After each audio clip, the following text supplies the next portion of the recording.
Hello, my name is Gerard Marconi, and it's my pleasure to present a program for the Chesapeake Forum about the Battle of Baltimore in the War of 1812. Everyone knows that this is when Francis Scott Key wrote the Star-Spangled Banner. But there are many other interesting and fascinating facts that I'd like to share with you. For example, why did the British attack Baltimore after burning and looting Washington, D.C.?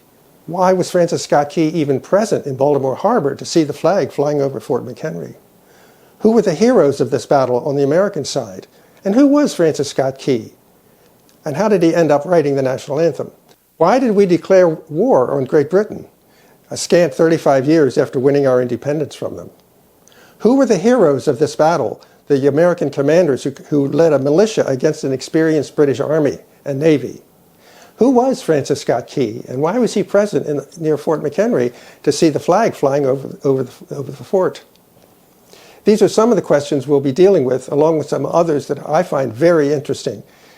The British intended to attack Baltimore by land and sea, and so they landed 5,000 men at a place called North Point, who began marching toward the city from the east.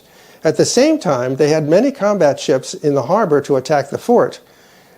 Some of them even had a brand new weapon called a Congreve rocket.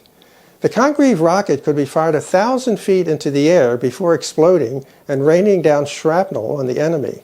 These were the bombs bursting in air that Francis Scott Key describes in our national anthem. The British had a very large navy.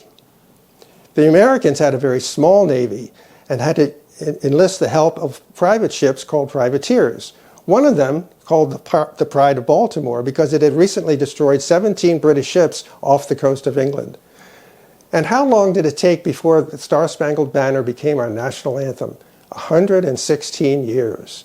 We'll learn more about all of these fascinating and little-known facts in the upcoming session about the Battle of Baltimore in the War of 1812. Thanks for listening, and I look forward to seeing you in person or on Zoom.